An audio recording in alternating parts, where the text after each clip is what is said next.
not to get conspiracy theorists, but it's scheduled as a Schedule One federally illegal substance. You have heroin and other addictive narcotics in that Schedule One. They have placed cannabis as no medical benefits, and that's what Schedule One is: no medical benefits, highly addictive. Sugar has a higher addiction rate than cannabis. Coffee has a higher addiction rate than cannabis. Alcohol has a higher addiction rate than cannabis. Believe me, I'm the first one to say that cannabis is not for everyone. There is a patent, U.S. patent. United States owns the government on the patent for cannabis, on CBD, medicinal actually, use, as medicinal purposes. Hello, everyone. Dr. Dave Moore back here for our community, and today we're talking with John Malanca. And John Malanca, part of our Answer to Cancer series. He's an advocate. He's the co-founder of the United Patients Group, and he's an advocate for cannabis and the use of cannabis for healthcare, and in particular for cancer. So I know there's a stigma around that. We're going to get down to the facts, but I'm just so happy to have you here today, John. Welcome to our show. Thank you. Good to see you again, and thanks for having me back on. And hello, audience out there in video land. So I think we've all turned to videos nowadays. I'm used to doing this. I was just invited to MC a conference, and I know this will go on forever, but so everyone's experiencing COVID right now, but it was just canceled yesterday, and so I was like, I was totally looking forward to being out. But anyway, David, thank you for having me back on and allowing me to share my story. And if we can help people, this is why we're here. Yeah, that's it. We help people through education. We bring knowledge. Your wisdom is obviously, especially on this particular topic, also your empathy and compassion for patients. But you were one of our favorite guests in Answer to Cancer. You've gotten tons of emails wanting to speak to you again. I know a lot of people that are listening most likely have not seen that docuseries. So they're meeting you maybe for the first time. So I would love for you to share your story and tell us, you're not a doctor. You don't play one on TV, right? Nope. You probably never thought you'd be here, 20 years ago. So tell us about your story and tell us what you're up to. How we made it into this industry. It's kind of a fluke. Cannabis wasn't our lifestyle. And back in 2011, my father-in-law was diagnosed, and you can do cliff notes here, but he was diagnosed with stage 4 lung cancer metastasized to his brain. And so he hadn't smoked cigarettes, I think, for 20 plus years. So just show you the repercussions of that. So anybody out there that's trying to stop and don't think it doesn't affect you, it could affect you down the road. He did do a round of chemo and radiation, and he was confident. It was Super Bowl Sunday. I was out barbecuing, and he came out and he said, "I have something to share with you." And I thought, they bought a retirement, condo, Porsche, Winnebago, or something like that. And I said, what are we doing as I'm, cooking the grill? And he said, "I just found out I had lung cancer." And I'm thinking, what do you mean you just found out you had lung cancer? And so he went in. He said, "I'm not worried about it," but he did did a round of chemo, and it knocked him really on his behind. And a few days later, he thought he was having a stroke, so he went back in and tested himself, and they said, "Oh my gosh, it metastasized to your brain." So when a cancer metastasized to another part of the body, generally it's stage 4.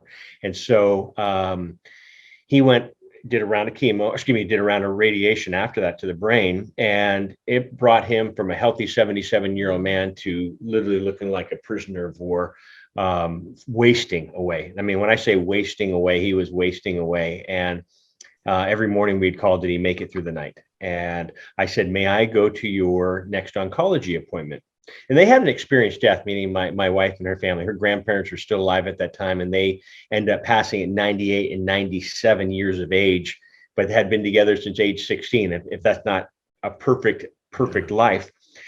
So I went in, and I was the boyfriend then, so I wasn't the husband then. And so I said, "May I go in there?" And my father had just passed, not from cancer, about a year and a half prior. So I was a bloody wreck, going through death as it was, and seeing now Corinne's father going through this.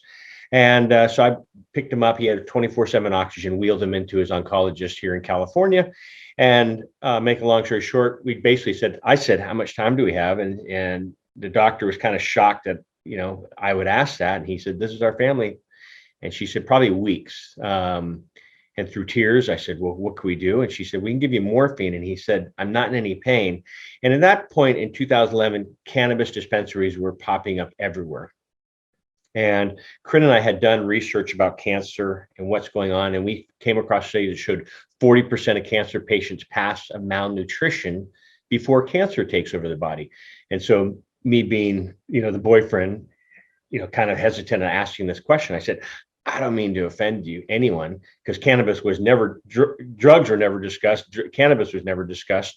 I called Corinne Mary Poppins because she didn't drink or smoke. And, I'm like, I have a question here. I'm going to recommend this. So I don't want to get kicked out of the family, but I just said, may we use cannabis for appetite stimulation, not knowing anything about the medical benefits, but appetite stimulation. Cannabis is known for not only for psychoactive effects, but also for munchies. Right. And I said, doctor said, I know nothing about it. Go for it. And back in 2011, cannabis has been legal at the medical level since 1996 here in the state of California. Now it's recreational legal for 21 and over. But back then, so the talk had been around. Some doctors knew about it. I'm going to say some, maybe 2 to 5%. And this doctor knew nothing about it. And she says, go for it. You have 2 weeks. Do whatever you need, Right. And if at that point, if someone said, hey, eat a pen, there's some, there's some cases where it's, killed cancer cells. You better believe that, anyone would start eating pens. At that point, you have nothing to lose. No, you have nothing to lose. And so we went down, and back then it's night and day from where it is today compared to where it was then. There's no labeling, there's no testing, the knowledge was there was no education. It was just, here's your shop, go in there, I'll take this. And the label was a sticker. And I went in there knowing that he had lung issues. I'm thinking, he can't smoke, let me get him a piece of chocolate. Got him a piece of chocolate, and it just knocked him on his behind. It was just too much. And I'm thinking, I was more embarrassed being the stupid boyfriend, is what I mentioned earlier. Right. I wasn't the husband yet. And something, what have I done? I've given this man a piece of candy, and it just, he was totally intoxicated. And I'm thinking, so I was more nervous and scared about that than than anything. And so I said, was he upset about being intoxicated? Like, what was that? No, but it was just, it's scary though, when, someone's trusting you. And I'm certain it's the same thing with doctors,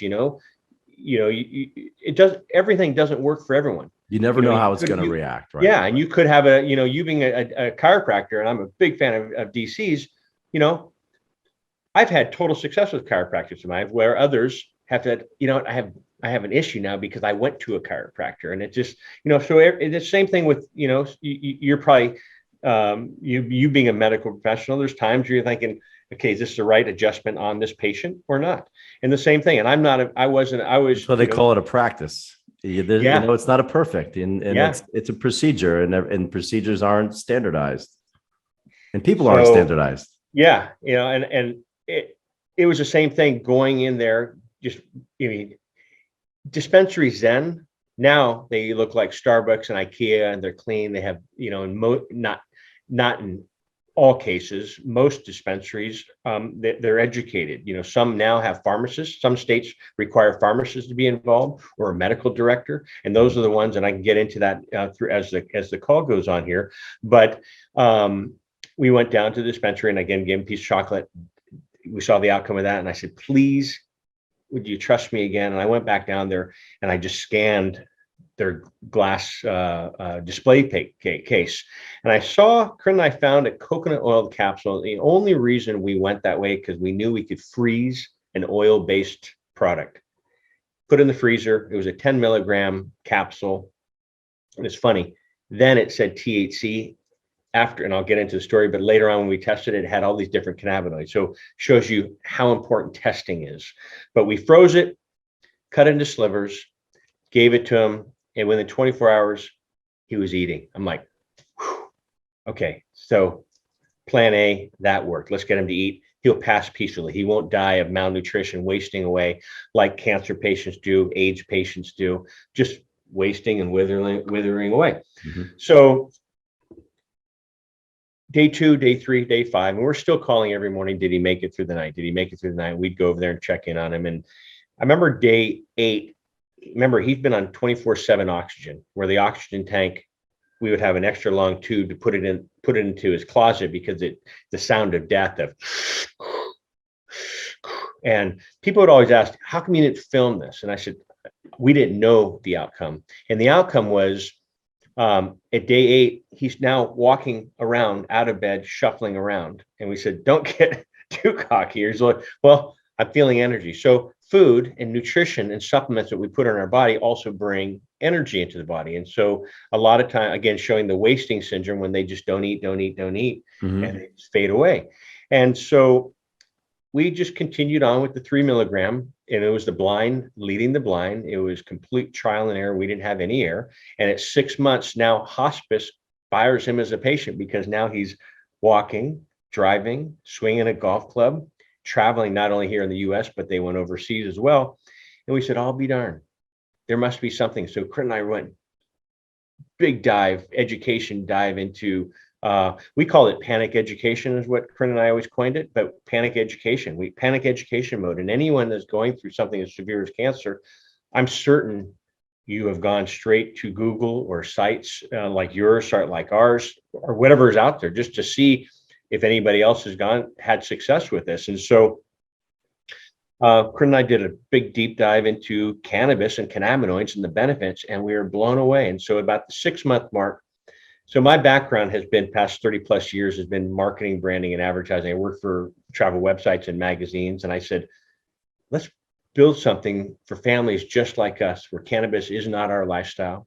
And we built United Patient Group for that piece. It's an educational piece for patients, families, doctors, government officials, pharmacists, nurses, medical professionals they can go to and feel comfortable, because the stigma then, it's still here, but then it was up to here. And, and so talking about cannabis, like, come on. And it was embarrassing even talking about it, and I remember, so we built this site loaded with information, but back then we started doing more research about cannabis and cannabis oil and what the different cannabinoids, and I can go into that. But at the 6-month mark, we incorporated fecal oil, FECO, full extract cannabis oil. Some people, because of the media, call it Rick Simpson oil. And I don't want anybody to be confused about that. Rick Simpson, if it wasn't for Rick Simpson, we probably wouldn't have known about cannabis oil and what it does. Rick Simpson is a Canadian who treated himself for skin cancer, not lung, brain, pancreatic, colon, anything else.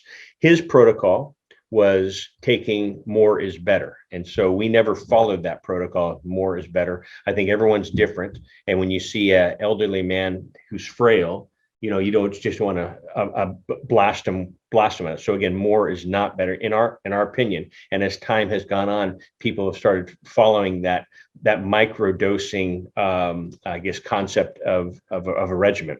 So you're taking a 10 milligram capsule. And you're breaking it into 3, slicing into 3. At first we'd cut it into thirds. So, and then at times we would just cut it in half, and he would just take it, and that was his morning thing. And it wasn't just once a day. Sorry? Just once a day? Just once a day. And because we did not know the outcome. Our outcome was, let's let him pass peacefully. Let's let him eat. Let's let him eat and and get some energy. So we incorporated, so he was still taking the 3 milligram capsule a day. And then we incorporated the fecal oil, full extract cannabis oil. And it was a formulation of 4 parts THC, 1 part CBD. THC and CBD are cannabinoids. They're about 140 to 160 cannabinoids. People say 113 to 160. I'll meet you in the middle, 140. But each cannabinoid plays a part. THC is a cannabinoid. CBD is a cannabinoid, which we're hearing about on a regular basis. They have CBG, CBN, and the list goes on. THC has been proven to kill cancer cells. CBD, also a cancer fighter, has been proven to stop cancer from spreading. So a formulation of the two. The media lately has confused a lot of people. A lot of people have been just like the dot-com era and the end of the 90s. All these CBD companies are popping up everywhere from your local pharmacy, grocery store, gas station, right? And so please be, it's not all the same. Cannabis is not the same. It's not a one size fits all when treating something as severe as cancer. I truly believe a medical professional should be involved, because you should look at age, weight, current health condition, the type of cancers, if you're battling cancer, the stage of the cancer, any other protocols that you may be on, as well as drug-to-drug interactions. And so he was taking that from the 6-month mark onward, but at this 9-month mark, we just kept on seeing him getting better and better. And he was never going to get scanned. And at about 10 o'clock on a Saturday night, our phone rang. We thought, oh gosh, here's that dreaded phone call. And it was my mother-in-law. And we picked it up and we said, is everything okay? She said, check your email. And we jumped out of bed and checked the email, and it came back from Kaiser here in California. No evidence of recurrent disease. And talk about tears of joy. I mean, tears of joy. It's like, wow, is right. And so we really, really went into this full speed ahead going, I'll be darned, what is this? And as it comes to it, cannabis was legal here until 1937. Cannabis was in the pharmacopoeia as a medicine until 1937. It's been around for thousands of years. It's dated back to 5,000 years. And some even say probably earlier than that, because they didn't know how to write then. So yeah. I think the first documentation of stick figures and petroglyphs were discovered about 5,000 years ago. So but it's been around, and and the stigma is there. I grew up in the 80s. Drugs are bad. Here's your a frying pan. Here's an egg. This is your brain on drugs. And so when we launched this company, I'm thinking, how do I tell my parents? Actually, my dad had passed a year and a half prior. I'm thinking, how do I tell my mom? I was embarrassed. And when we had that result, I was like, you know what? I'm sharing it with the world. By that point, my family had been on, but I'm not from the background of cannabis being a part of my daily lifestyle. So we had that outcome, and then we were full speed ahead with United Patients Group, and United Patient Group is the company that Corinne and I founded, and we prided ourselves on education and information, not only for patients and families, but for doctors. And as well as government. We've been brought in to certain organizations, not only here in the US, but also government organizations here. We were the first cannabis company to be invited into the United States government in the US Capitol. I mean, what an honor that is. We're not Mormon. The Mormons brought us into Utah twice. What an honor that is. We've done this with New Zealand Parliament, and then we've done conferences. And so education is what we just thought is the ripple effect with the pebble in the pond and getting it out there. And if it could reach one doctor, one family who's doing the research when they get that diagnosis of you have cancer, you have this, you have that. And so we've met, when I say thousands, it's because like this show, I was a host and co-creator of a docuseries that ran for 3.5 years. And we hit 190 countries, close to 800,000 people, 700,000 and change viewed it. And then that's just on top of what Corinna had done. And so we've seen this plant work, and I'm the first to say it's not the golden pill, the golden ticket. And it doesn't work all the time. I've seen it work and I've seen it not work.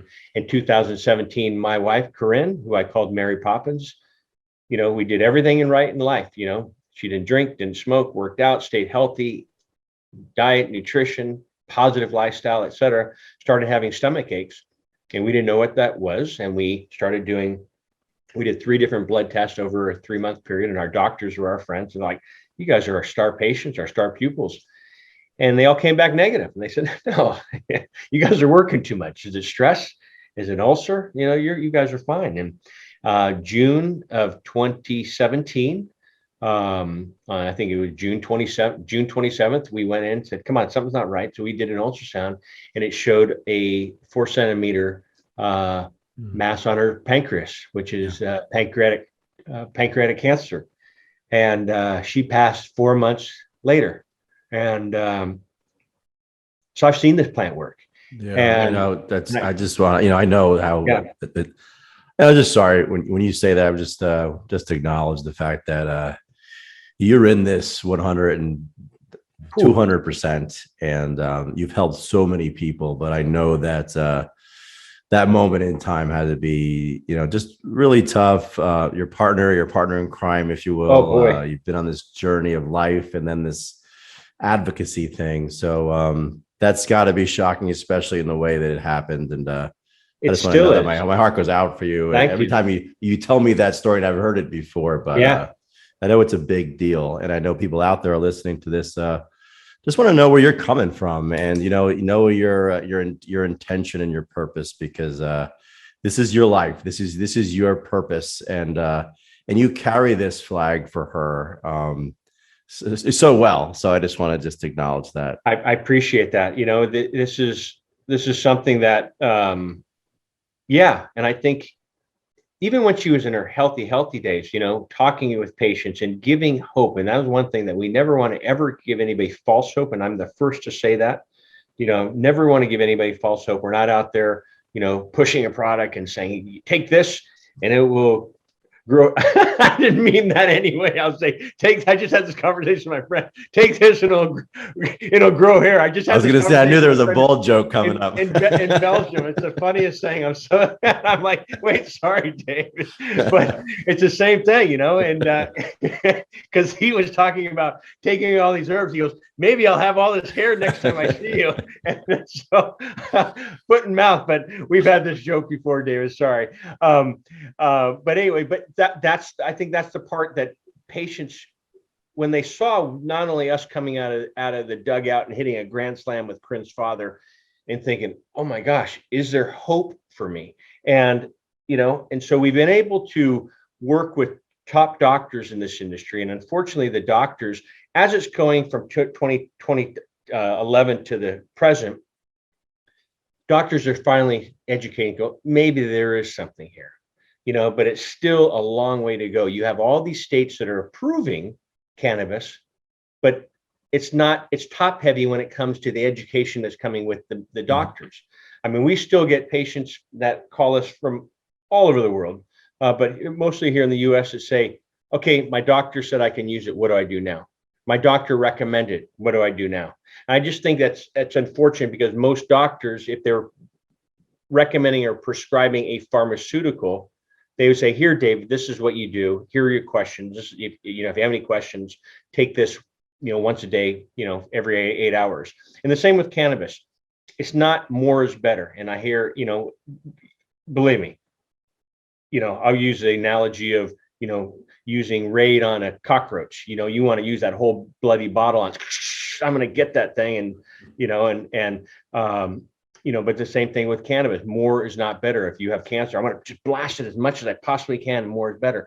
The body is very sensitive, and our bodies have something called the endocannabinoid system. It's another system in our body, just like we have the reproductive system, the digestive system, the skeletal system. And this is something called the endocannabinoid system. And it was discovered, in our lifetime. But what it is, it's a system of the body, and I'll do Cliff Note version. And what it's doing is craving cannabinoids. And what it's doing is bringing the body back to balance, homeostasis. And I had a doctor on my show one time, and she said, there's a lot of things that bring the body back to balance, homeostasis, and a hug, a smile, smelling roses, seeing a loved one, as well as cannabis. And so those type of things, stimulants, can be anything from, even coffee could be an endocannabinoid system, something that brings the body back to balance. Well, so your body creates its own cannabinoids, right? Its own endogenous cannabinoids. And from my understanding, you correct me if I'm wrong, because 2 years ago, someone asked me if THC had any medicinal value, and I said no, because I was naive. Although what I knew about the endocannabinoid system, you could tell me, is it has something to do with the way that the cells communicate with each other, right? On that phospholipid, so the cells communicate through this communication highway called the endocannabinoid system, how they interact with each other. And if you're lacking, that communication doesn't happen. Is that anywhere near the ballpark? It is, and another cliff number, and I like sharing this that people can at all levels, not just at the medical level, but all levels can understand. And one description that I've had a doctor share with me is I'm a baseball player. And I think you and I spoke sports last time, but the catcher's mitt and the ball, coming together, a key in the lock coming together, and the same thing with the cannabinoids coming together as well. We've all been off, on if it's, putting something in your body that your body's off on diets, lack of sleep. I don't want to say, it's funny. A lot of my presentations, I'll put a roll of duct tape up on the screen and people are like, hey, yeah, the wrong slide up there. And I started laughing and I said, no, I don't, I said, I leave that up there because I don't want to say, because people say, does it help with diabetes? Does it help with cancer? Does it help with autism? Does it help with sleep? Does it help with pain? And the list goes on. And I said, I don't want to say it's like duct tape with 1,000,001 uses, but when you really get down to the science, and there's a lot of science here, unfortunately, it stopped being a prescribed medicine in 1937. Right. All these, I mean, I don't want to say California, America is a leader in everything, but people look at the United States as the leader of things. China's leading the way, Europe's leading the way, Israel's leading the way, South America's leading the way when it comes to cannabis research. And I think we should be up there with them. We've already hit the majority of states, and I think over the next few elections in our lifetime, it's going to become legalized. California now is recreational legal for 21 and over, but I truly believe doctors should be involved and become educated. It's not discussed in medical school. It's not discussed in pharmacy school. It's not discussed in nursing school. And it's there slowly but surely there are medical schools that are incorporating this type of education into their training for their doctors. Does it have to do with the fact that they can't financially gain? I mean, if the purpose is to make money and you can't prescribe it or create it in a pharmaceutical or a lab, it doesn't seem like this country's too big into it, because we are leading the way in pharmaceutical companies making the most money. So they've got that down pretty good. But unfortunately, if the purpose is dollars and cents, they're probably not going to do research in a plant that anybody. Well, what it is, and this could be a 5-hour call. I know we're not going to go that long, but not to get conspiracy theorists, but it's scheduled as a Schedule 1 federally illegal substance. As a Schedule 1, you have heroin and other addictive narcotics in that Schedule 1. They have placed cannabis is no medical benefits, and that's what Schedule 1 is: no medical benefits, highly addictive. Sugar is has a higher addiction rate than cannabis. Coffee has a higher addiction rate than cannabis. Alcohol has a higher addiction rate for cannabis. Believe me, I'm the first one to say that cannabis is not for everyone, and I even talk about that on our website as well as on my show. So I'm a lot of companies come in and say, here it is, take this and you're healed. I'll never use the word cure. I mean, you can't even cure the common cold right now. But so I want people to realize that, this is another option, another modality that you can bring your body back to balance and health. And if it helps with cancer, use it. You can use it. If you want to go the conventional routes, you can use this side by side with chemoradiation.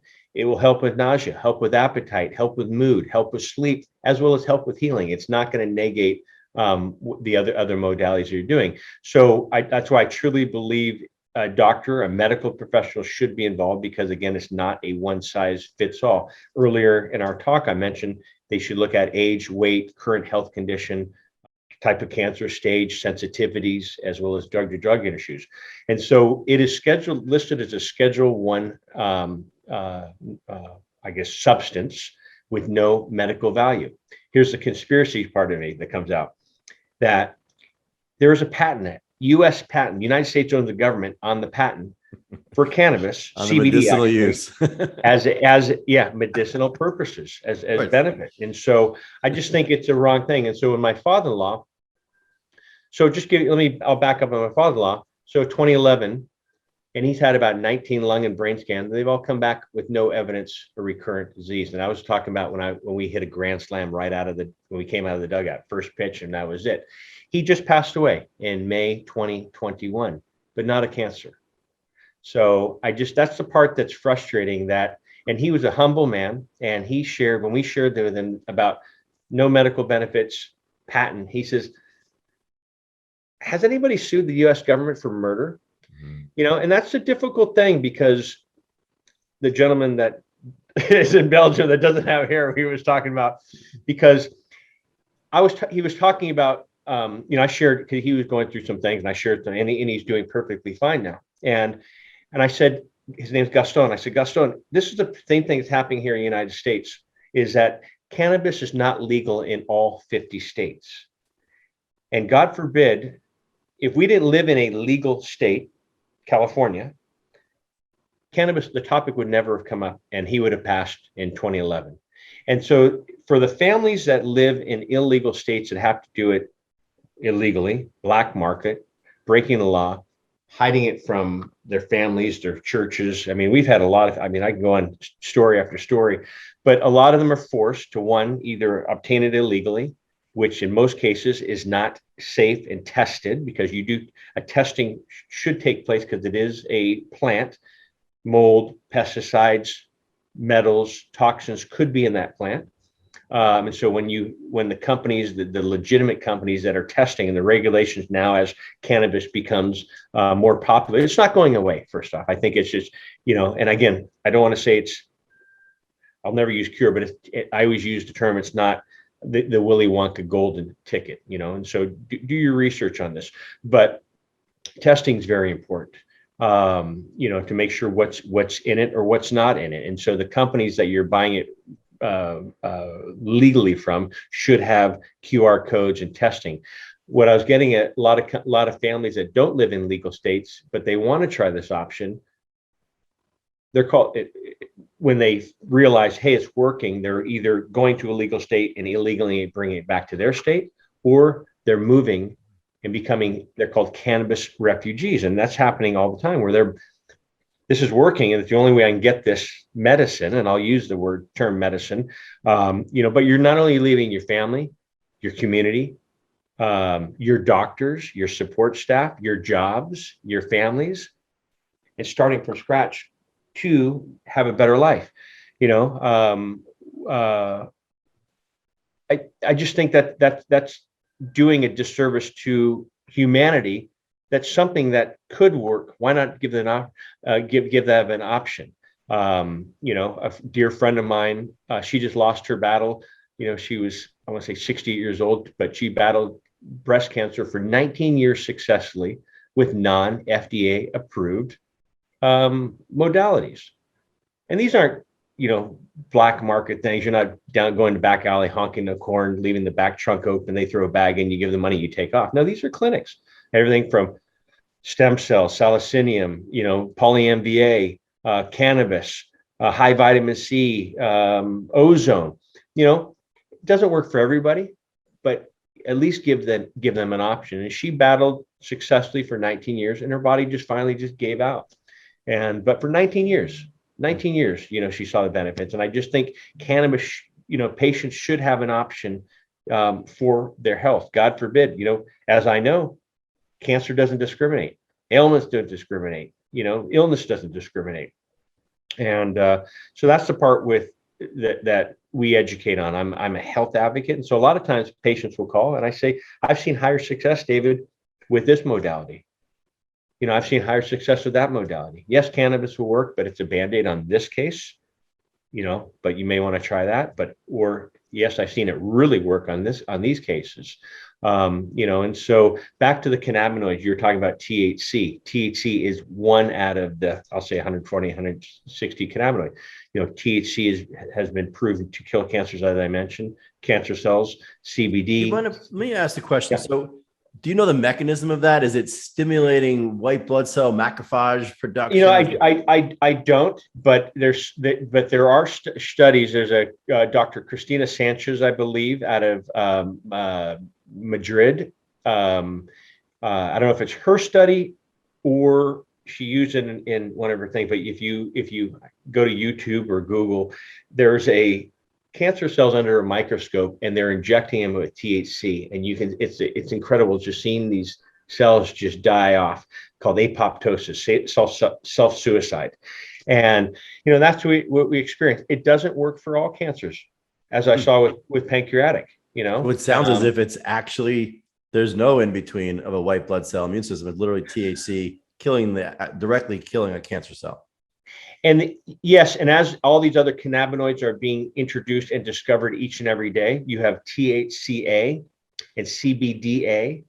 The A is the acid form, not like LSD acid, but in raw form. So, we're in the age where we know about wheatgrass, how you juice wheatgrass. Mm-hmm. The same thing with cannabis plant. You can have the cannabis plant and juice the cannabis plant. Doesn't matter how high it is in THC or CBD or any other cannabinoid. You can juice it and drink it. It's great for inflammation, THCA, non-psychoactive. The moment that you dry it and heat it and cook with it or smoke it, it will convert. And so all these cannabinoids which are being studied right now, and again, why this scheduling should be changed. A lot of industry experts say it shouldn't have any scheduling. It's a plant, where others will say, hey, stick it in another schedule, schedule 1, no, let's put it over schedule 4 or 5, Epidiolex. And I know I'm bouncing around a little here. There's a pharmaceutical company out of the UK called GW Pharmaceuticals. GW Pharmaceuticals made the first non-synthetic. So I say non-synthetic. In 1985, Marinol was introduced into the pharmacopoeia as a synthetic THC capsule used for appetite and nausea, not for attacking cancer cells. So when a lot of doctors say, well, our government will say, well, we already gave you THC, we gave it to you in Marinol. No, it's not doing so. In the cannabis plant is something called the Entourage Effect. It works together with other cannabinoids. And that's why I was sharing about the 4 parts THC, 1 part CBD. The cannabinoids work together in unison with each other. It's like baking a cake and leaving out the flour or the eggs. Yeah. And it's very short pharmaceutical of them is to extrapolate like the individual isomer that does all the work, but not to realize how they all have a synergistic effect naturally. So they came out with this product called Sativex or Sativex, tomato. It's 2.75 milligram of THC, 2.75 milligrams of CBD. Yeah, 2.75 of THC, 2.75 of CBD. And it's a 1-to-1 ratio is what they call that. And it was designed specifically for MS patients. And so it's funny, that product is legal in, I would say 12, 15 countries around the world, but not legal here in the United States. So everyone said, okay, well, we saw what your patent was. It's a 1-to-1 ratio. So everyone just replicated a 2.75, 2.75, 1-to-1 ratio. And they were having success with MS patients.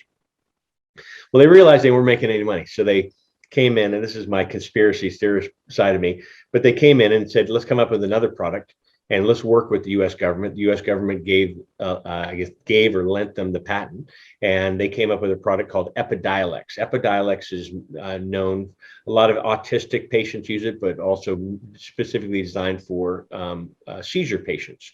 And that is a CBD product that has been reclassified, not under Schedule 1, but its own classification that now, doesn't matter what state you're in all 50 states here, your doctor can write a prescription, where before you could only write a recommendation. I recommend medical cannabis to you, David. Now, what do? David, you go down to the dispensary and you're on your own basically, or meet with a doctor.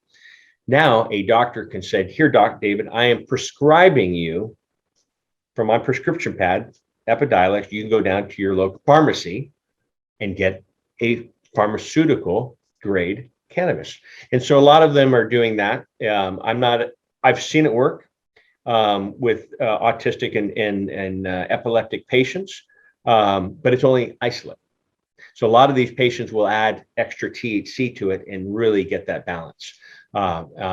They've made it into put strawberry flavor. I don't know why they did that. I've asked them, but a lot of children are allergic to strawberries, and so I don't know why they did that, but they have their reasons. So, but it is a step forward is what I was getting at. I'm not anti that. I'm saying it's a step forward that our government's saying, okay, we're slowly getting there, but we're going to bring the pharmaceutical companies. I think in the next few years, we're going to see pharmaceutical companies really getting involved with this, and it's already happening. And so, but I hope, Unfortunately. yeah, but I do hope, hopefully it's not a one size fits all. And so, and I hope it gets to the thing. You have cancer, take this. You have diabetes, take this. You have epilepsy, take this.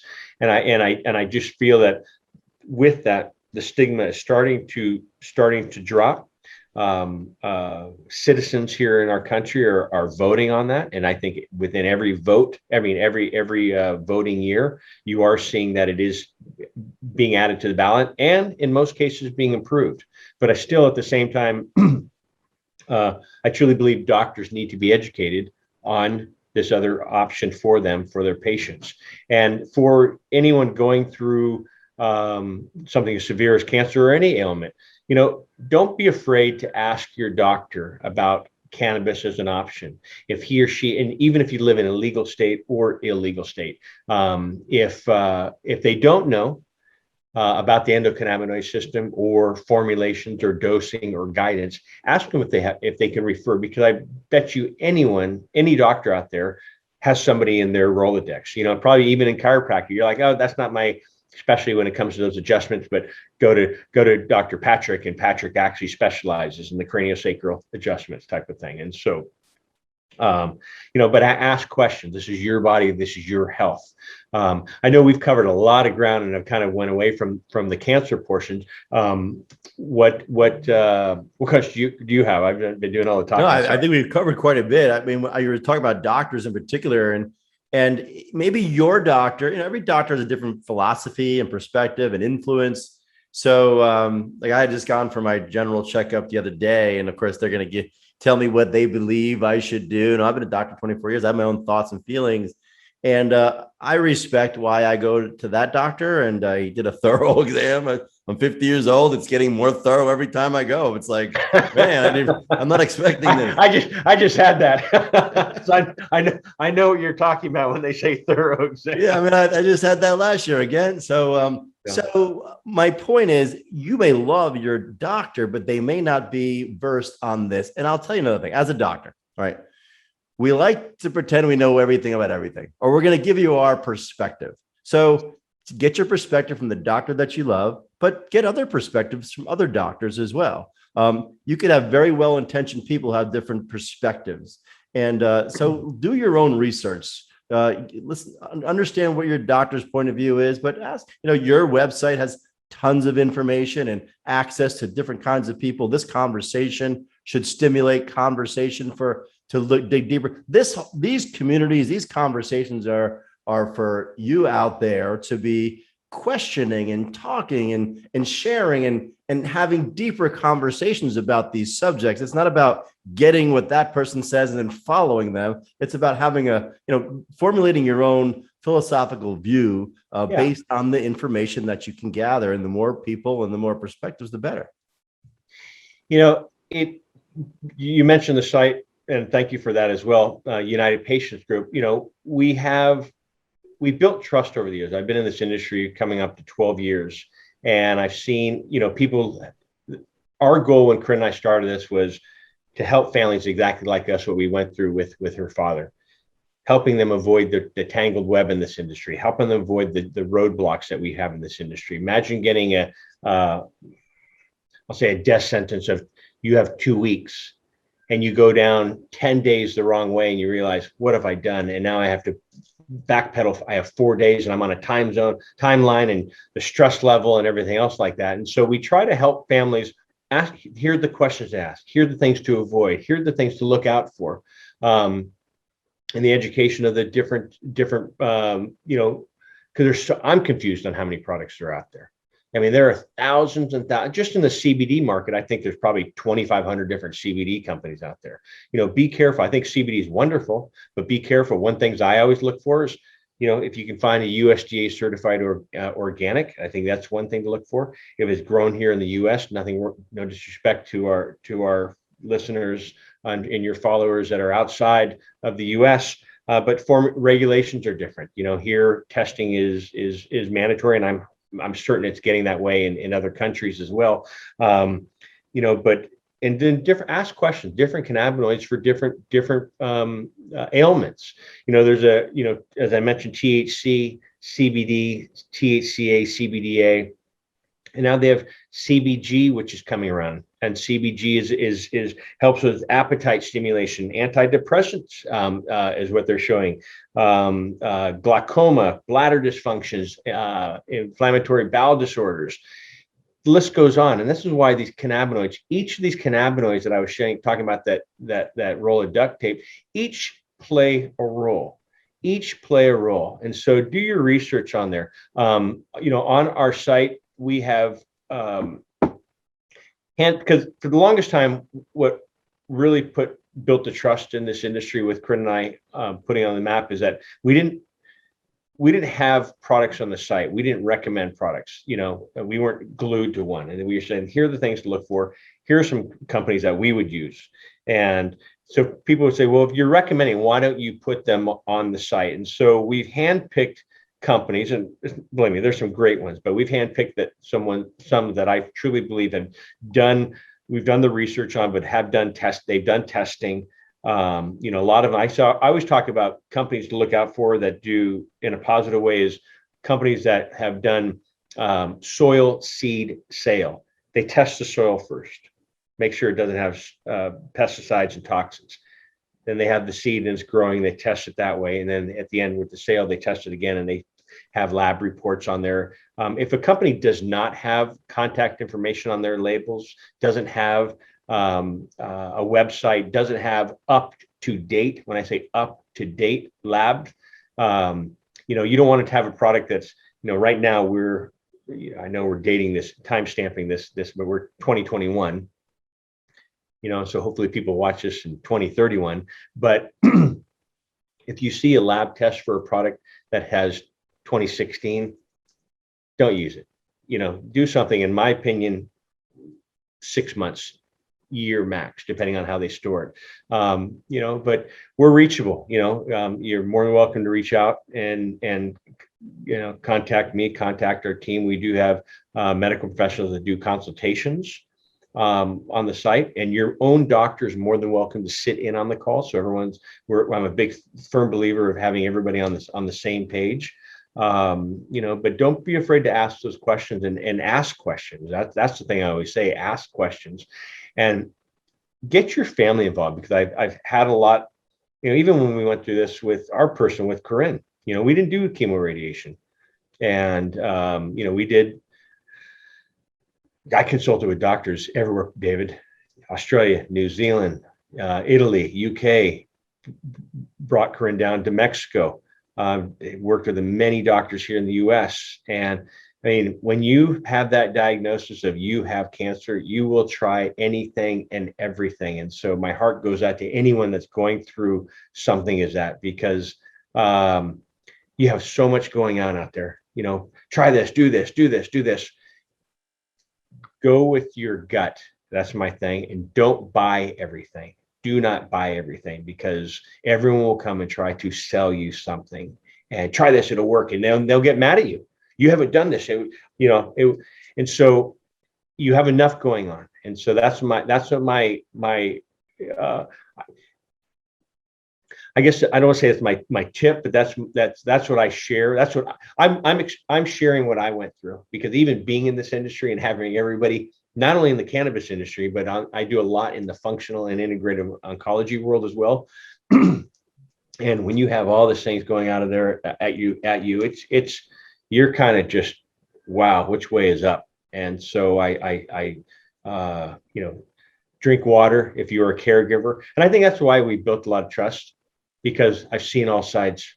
Unfortunately, I've seen all sides. I've seen the side of coming out of the gate with my father-in-law to helping and sharing and educating. And then all of a sudden, me being a caregiver to my wife, and now me being, I hate the word widow, but I've seen that side. And, there's some incredible people in this world. And when Corinne passed, I don't even know if I shared that, sorry. But she passed 4 months later. She was diagnosed in June of 2017 and passed in October 2017, a couple of days after her birthday.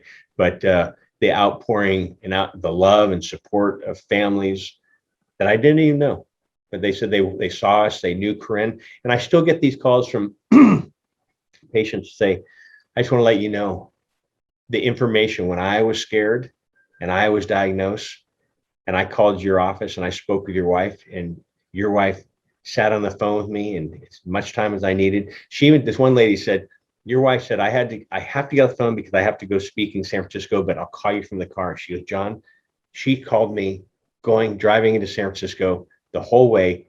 And this lady called me about a year ago. And she says, it's 7 years now and I'm still alive. And I just went, and I never heard that story.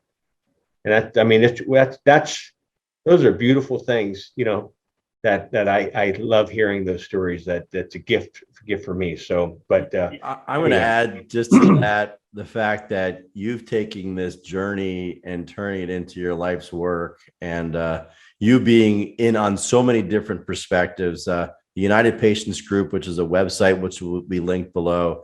You've created resources, but you're that way. I mean, you've actually taken your love and your compassion and your empathy for humanity. From the moment even before when the idea of going to your father-in-law's, I mean, you were a marketing guy, joining your father-in-law's doctor's appointment, like for what? Just to show support. But it wasn't. It was meant to be. The suggestions were meant to be, and the state you were in. And hindsight's 2020. The story's phenomenal. You are helping so many people and we've spoken before. So I just wanted to say to people out there that you are one of the most genuine, compassionate people that I've ever met. That website is really about service to people and finding answers where it's very difficult to, at a time where things are still, there's a stigma or there's blocks because of politics and pharmaceuticals and dollars and cents. You are speaking wisdom and truth from a website from all over the world, from your platform. And I just want to say thank you, and thank you for being part of our community. We're just so blessed to have you as part of this conversation, and you've opened up the door to have you back before. I know we're planning on doing some live interactions with our community at some point. I'd love to have you back for that. I know people want to be able to answer questions live, and we just appreciate you being here and all the work that you do. You're doing it, and you're doing it from your heart. You're doing it with, for the purpose of just serving humanity. And it just, from my perspective as a doctor, it's just I'm just so grateful to get to know you. Thank you. Thank you very much. And you mentioned earlier about everything happens for a reason. That's the way we always lived our life, Corinne and I. And how we met was it was incredible. Her father became ill. We said, hey, what about this? He survived. We started an organization. We helped others. She became ill, and then where I am today. And that's part of life I don't understand. You do everything right. But again, everything happens for a reason. And things like this, we're having this opportunity. I always think, Corinne's still up there just saying, hey, I don't want to get emotional here, but she's up. I know she's doing that. So, but anybody going through something as severe as this, you have my love and support and blessings to you, and sending you a lot of strength too. So, and I'm sure people feel that even in this conversation, and I can attest to your being as genuine as you truly are. So, again, thank you so much for being part of the community and spending the time with us today. Thank you again. Thank you, David.